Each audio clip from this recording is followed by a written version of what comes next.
Assalamualaikum warahmatullahi wabarakatuh.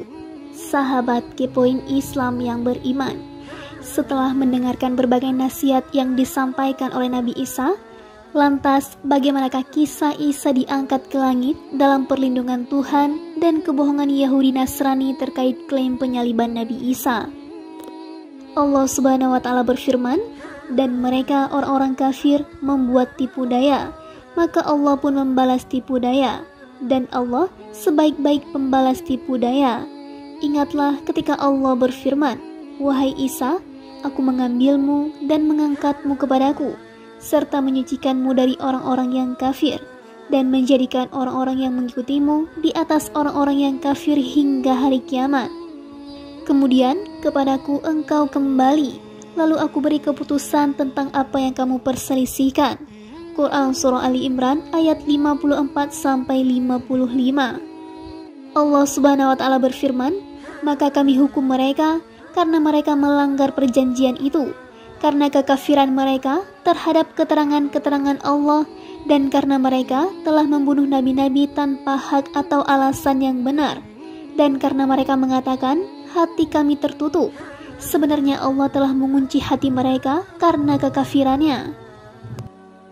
Karena itu, hanya sebagian kecil dari mereka yang beriman, dan kami hukum juga karena kekafiran mereka terhadap Isa, dan tuduhan mereka yang sangat keji terhadap Maryam, dan kami hukum juga karena ucapan mereka, sesungguhnya kami telah membunuh Al-Masih, Isa putra Maryam, Rasul Allah, padahal mereka tidak membunuhnya, dan tidak pula menyalibnya. Tetapi yang mereka bunuh adalah orang yang diserupakan dengan Isa. Sesungguhnya mereka yang berselisih pendapat tentang pembunuhan Isa selalu dalam keraguan-raguan tentang yang dibunuh itu. Mereka benar-benar tidak tahu siapa sebenarnya yang dibunuh itu, melainkan mengikuti persangkaan belaka. Jadi mereka tidak yakin telah membunuhnya. Tetapi Allah telah mengangkat Isa ke hadiratnya. Allah Maha Perkasa, Maha Bijaksana. Tidak ada seorang pun di antara ahli kitab yang tidak beriman kepadanya atau Isa menjelang kematiannya. Dan pada hari kiamat, dia Isa akan menjadi saksi mereka. Quran Surah An-Nisa ayat 155-159. Allah mengabarkan bahwa ia mengangkat Isa ke langit setelah ia wafatkan dengan tidur menurut pendapat sahih yang dipastikan kebenarannya. Allah menyelamatkannya dari gangguan orang-orang Yahudi yang menghasutnya di hadapan salah seorang raja kafir pada masa itu. Hasan al-Basri dan Muhammad bin Ishaq menuturkan, nama raja tersebut adalah Daud bin Naura. Ia memerintahkan untuk membunuh dan menyalib Nabi Isa. Mereka kemudian mengepung Isa di Baitul Maqdis, tepat pada Jumat sore, malam Sabtu. Saat mereka memasuki Baitul Maqdis, Allah menyerupakan Isa dengan salah seorang sahabat Isa yang saat itu ada di sana, dan mengangkat Isa dari loteng Baitul Maqdis ke langit. Ahlul Bait Zakaria melihatnya. Para prajurit masuk dan menemukan pemuda mirip Isa itu. Mereka kemudian menangkapnya karena mengira bahwa itu adalah Nabi Isa. Mereka lalu menyalibnya dan mereka kenakan duri di kepalanya sebagai bentuk penghinaan baginya. Sebagian besar kaum Nasrani yang tidak hadir dalam kejadian ini menyerahkannya kepada orang-orang Yahudi. Karenanya mereka tersesat secara nyata dan jauh. Allah mengabarkan melalui firman-Nya, tidak ada seorang pun di antara ahli kitab yang tidak beriman kepadanya atau Isa menjelang kematiannya, yaitu setelah Isa turun ke bumi pada akhir zaman sebelum kiamat terjadi. Saat itu Isa turun membunuh suruh babi, menghancurkan salib, membatalkan pajak, dan tidak menerima apapun selain Islam, seperti yang disebutkan dalam sejumlah hadis terkait penafsiran ayat dalam surah An-Nisa ini. Berikut adalah sejumlah athar terkait pengangkatan Isa ke langit.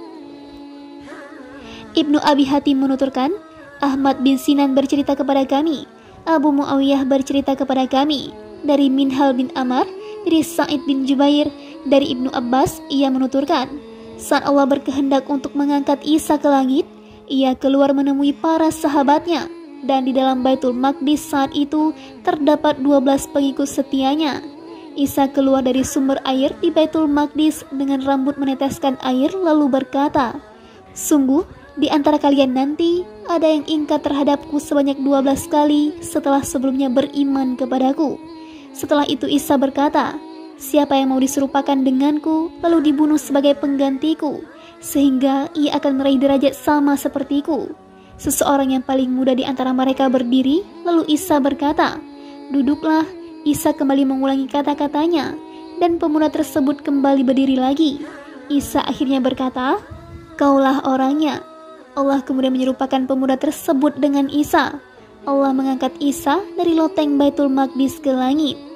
Tidak lama setelah itu, para pencari Isa dari kalangan Yahudi masuk.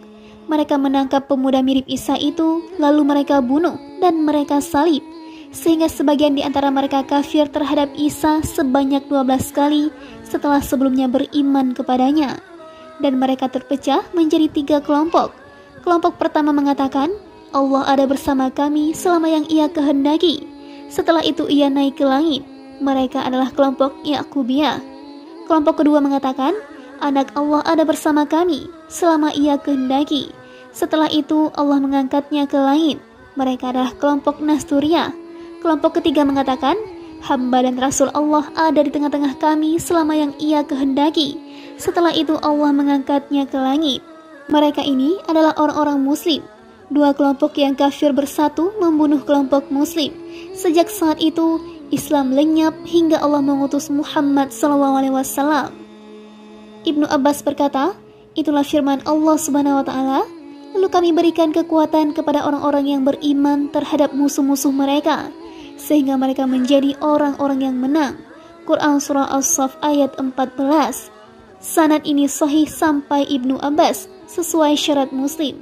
Juga diriwayatkan An-Nasa'i dari Abu Quraib dari Abu Muawiyah dengan matan serupa. Dan diriwayatkan Ibnu Jarir dari Muslim bin Junadah dari Abu Muawiyah. Seperti itulah kisah yang disampaikan sejumlah salaf. Di antara yang menuturkan kisah pengangkatan Isa ke langit secara panjang lebar adalah Muhammad bin Ishaq bin Yasar. Ibnu Ishaq menuturkan, Isa berdoa kepada Allah Azza wa Jalla agar ajalnya ditunda guna menyampaikan risalah, meneruskan dakwah, dan agar banyak manusia masuk ke dalam agama Allah. Di antara para pengikut setianya yang ada saat itu ada 12 orang. Mereka adalah Petrus, Yakub bin Zabda, Yohanes saudara Yakub, Andre, Philip, Hebros Lema, Mata, Thomas, Yakub bin Halkia, Tadaus, Fatatia, dan Yudas Kariot.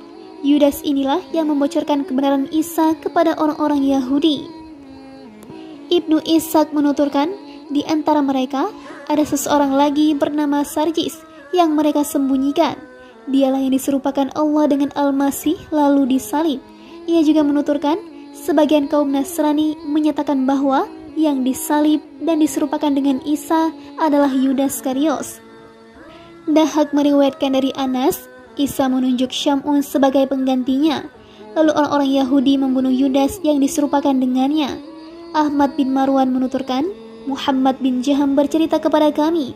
Ia menuturkan, aku mendengar Farah mengatakan terkait firman Allah Subhanahu wa Ta'ala, dan mereka atau orang-orang kafir membuat tipu daya, maka Allah pun membalas tipu daya, dan Allah sebaik-baik pembalas tipu daya.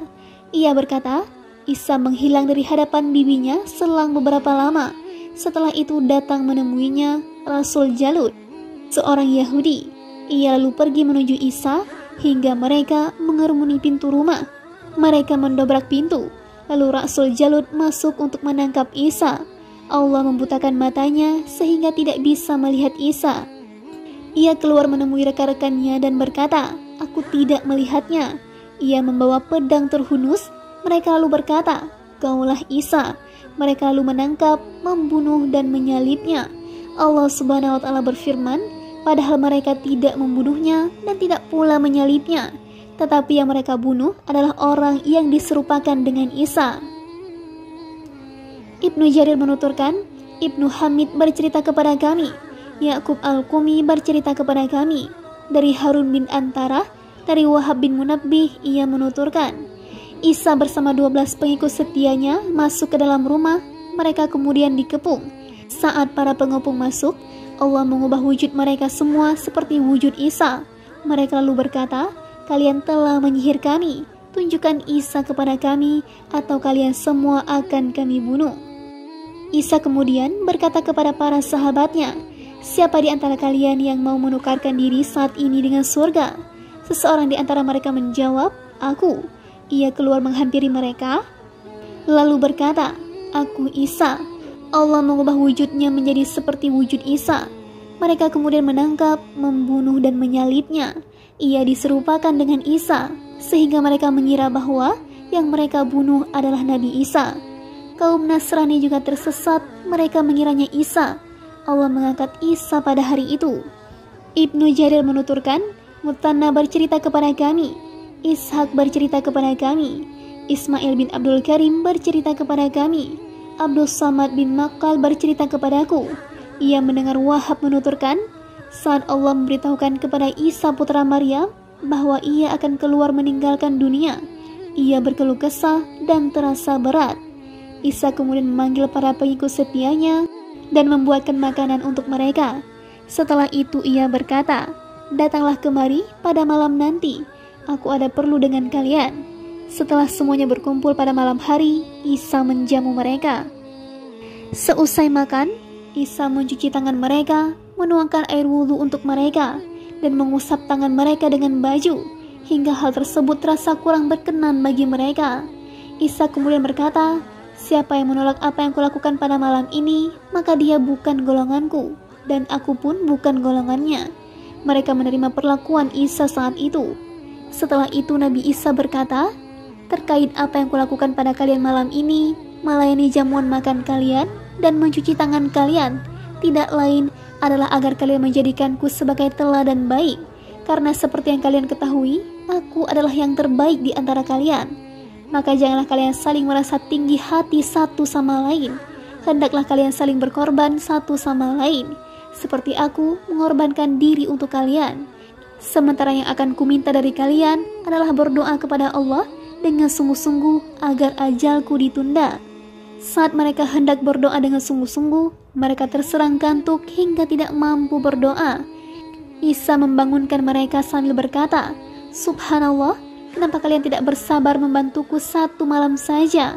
Mereka menyahut, "Demi Allah, kami tidak tahu kenapa kami seperti ini. Demi Allah, sebelumnya kami biasa mengobrol hingga larut malam, tapi malam ini kami tidak kuat. Setiap kali hendak berdoa, kami selalu terhalang. Si pengembala lenyap dan kambing-kambing pun terpisah-pisah." Isa kemudian menyampaikan pemberitahuan kematiannya pada dirinya sendiri. Setelah itu Isa berkata, "Demi Allah, salah seorang di antara kalian akan ingkar kepadaku sebelum ayam berkokok sebanyak 3 kali. Sungguh, salah seorang di antara kalian akan menjualku dengan beberapa dirham saja, dan ia akan memakan hasilnya." Mereka semua keluar dan berpencar.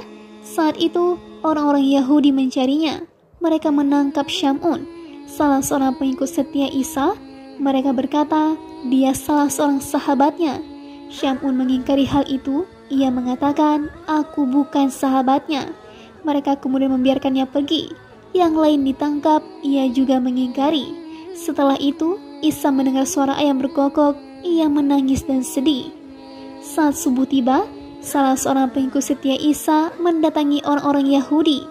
Ia berkata, "Apa imbalannya kalau kalian aku tunjukkan di mana Al-Masih berada?" Mereka memberinya 30 dirham. Ia mengambilnya, lalu ia tunjukkan di mana Isa berada. Sebelumnya, seseorang di antara pengikut Isa diserupakan dengan Isa.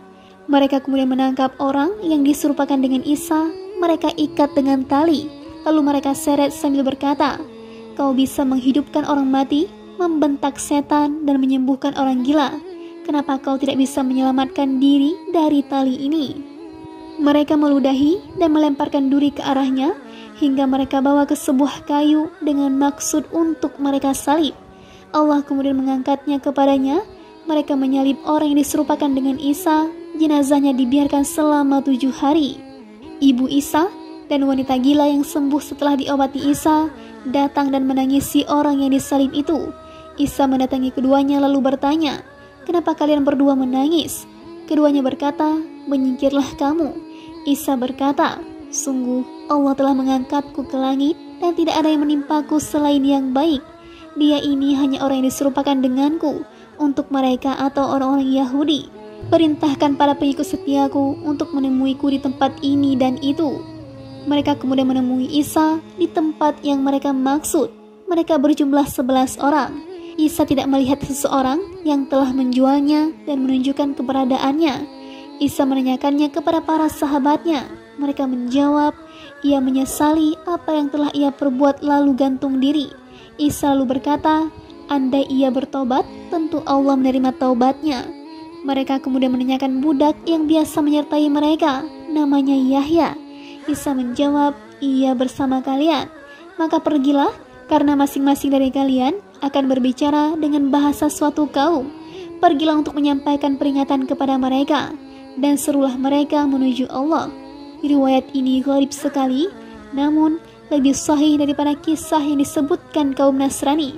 Semoga Allah melaknat mereka, bahwa Al-Masih mendatangi ibunya yang tengah duduk menangis di dekat pelepah kurma. Lalu Isa memperlihatkan bekas-bekas tusukan paku di tubuhnya dan memberitahukan kepadanya bahwa ruhnya telah diangkat sementara jasadnya disalib.